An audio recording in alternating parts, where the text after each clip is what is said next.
بسم اللہ الرحمن الرحیم۔ ذوالحجہ کے پہلے 10 دن جن کو عشرہ ذوالحجہ کہا جاتا ہے، یہ 10 دن انتہائی فضیلت والے اور ایسے دن ہیں کہ جن میں عبادت کرنا اللہ تعالیٰ کو بہت زیادہ پسند ہے۔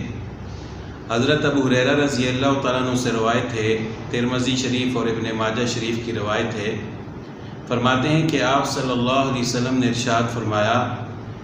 کہ عبادت کرنا جتنی اللہ تعالیٰ کو ان 10 دنوں میں پسند ہے، باقی دنوں میں اتنی پسند نہیں ہے، یعنی یہ دن اللہ تعالیٰ کو بہت زیادہ محبوب ہے۔ اور فرمایا کہ رسول اللہ صلی اللہ علیہ وسلم نے کہ ان 10 دنوں 10ویں دن تو عید ہوتی ہے، عید والے دن روزہ رکھنا جائز نہیں ہے،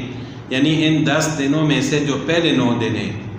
ان دنوں میں سے اگر کوئی شخص ایک روزہ رکھے گا تو اللہ تعالیٰ اس کو 1 سال کے روزے کے برابر ثواب عطا فرمائیں گے۔ اور ان 10 راتوں میں سے کوئی شخص ایک رات عبادت کرے گا یعنی قیام کرے گا تو اللہ تعالیٰ اس کو لیلۃ القدر میں قیام کرنے کے برابر ثواب عطا فرمائیں گے۔ اور پھر جو 9ویں ذوالحجہ کا دن ہے جس کو یوم عرفہ کہا جاتا ہے، اس کی فضیلت اور بھی بہت زیادہ ہے۔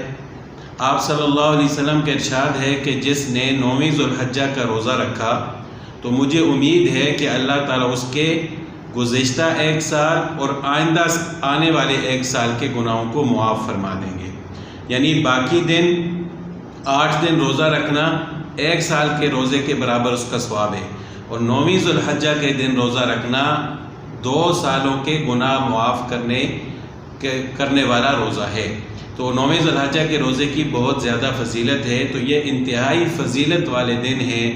بہت زیادہ فضیلت اس کی بیان کی گئی ہے حدیث پاک میں۔ تو ہمیں چاہیے کہ ان دنوں میں زیادہ سے زیادہ عبادت کریں، راتوں کو بھی کوشش کریں کہ جاگیں، اگر پوری رات نہ بھی جاگ سکیں تو رات کا کچھ نہ کچھ حصہ